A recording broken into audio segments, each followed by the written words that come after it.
एक बार की बात भाइयों, एक चोर का अंतिम समय आ गया। उसने अपना चोर बुलाया कि बुलाया, बेटा देखिए हमारा तो खानदानी काम है, अगर मैं भी चोर था कि तू भी चोर है, ये मेरा टाइम निकट आ गया है, कभी भी मेरे प्राण फकीर जो जा सके हैं। मेरी दो बातों का सदैव हमेशा ध्यान रखना। बोला पिताजी बताओ। बोला पहली बात तो ये, मान ले चोरी कर तो पकड़े गए हो, कभी भी बात माननी नहीं है कि हमने चोरी करी है। बोला दूसरी बात ये है बेटा कि कभी भी किसी भी साधु संत के सत्संग में जाकर सत्संग मत सुनियो,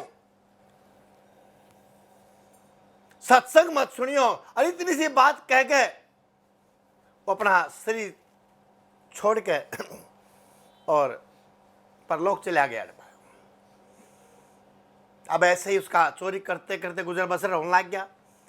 एक बार बड़ा माल मान के चक्कर में भाई राजा के दरबार में, राजा के राजमहल में जाके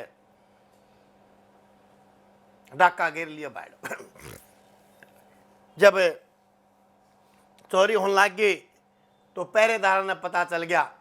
अब तीन तरफ से पहरेदार ने घेर लिया उसको, पर एक रास्ता बचा था, पर उस पर वो जाना को नहीं चाह था।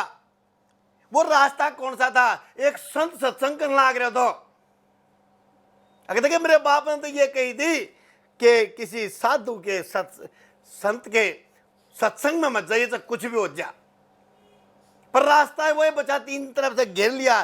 तो सोचा कोई बात ना, कान्ना मांगली देकर उधर ही भाग लिया। पछाण में आया कोन्या, उन्हें ठोकर लगी, गिरया, और गिरते दो शब्द कान में पड़े। वो के अगर देवी देवताओं की कदे परछाई नहीं होती, देवी देवताओं की परछाई नहीं होती। और इस इतनी सुनने के बाद थोड़ी देर बाद उसको पकड़ लिया गया, राजा के दरबार में लिया है पकड़ के भाई। लिया है तो वो की मानने वाला था। राजा कहने लगा भाई तूने चोरी करी, तू करना आया था? बोला ना जी महाराज मैं तो गलत पकड़ रखा हूं,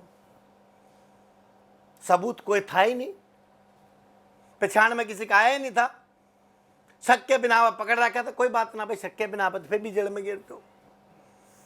अब जेल में तो गिर दिया, राजा को चाटी लगी रही कि भाई जब तक ये अपना गुनाह कबूल नहीं करेगा इन्हें सजा क्यों सुनाऊं, सबूत तो कोई है नहीं मेरे पास।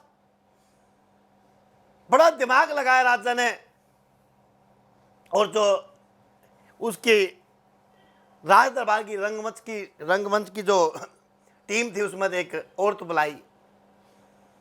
कहने लगा भाई एक फला चोर पकड़ रखे है, अतने एक रोल करना है, क्योंकि ये चोर जो है अगर ना देवी की जरूर उपासना करा करें, देवी की बहुत मान्या करें, और इसकी कोई ना कोई कुल देवी होगी, पता लगाओ। कुल देवी का पता लगाया और भाई उसका रूप धारण करके वैसे जो जैसे देवी प्रकट हो वही काम कर दियो।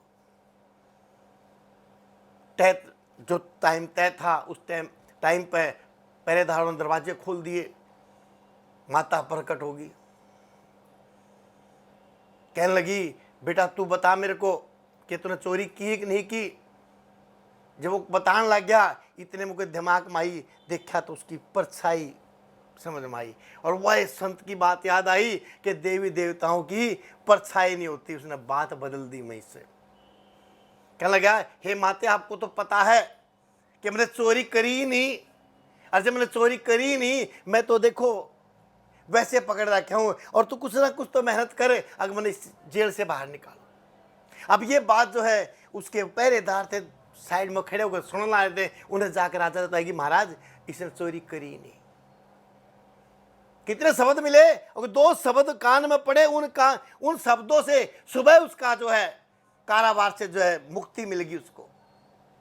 उन्हें एक बात समझ में आई, देखे रहे दो शब्द के कारण आज जीवन बच गया। दो शब्द सत्संग के कान में पढ़ने के कारण आज जीवन बच गया। और जब मैं रोजाना सत्संग में जाऊं तो जीवन कितना अच्छा उसका है मेरा।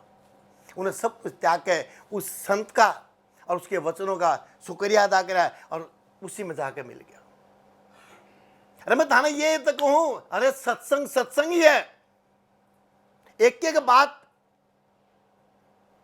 जीवन को सबल बनाने के लिए आग्रह बाहरो, पर थे सुनकर को नहीं जाते थे, क्या रहो दिमाग कहीं और है, नोट गिनने में लगे रहो। तो धन ही सब कुछ है। अरे धन सब कुछ नहीं है, सब कुछ तो ऊपर वालों है, सब कुछ है तो ऊपर वालों है। जय जय श्री राम।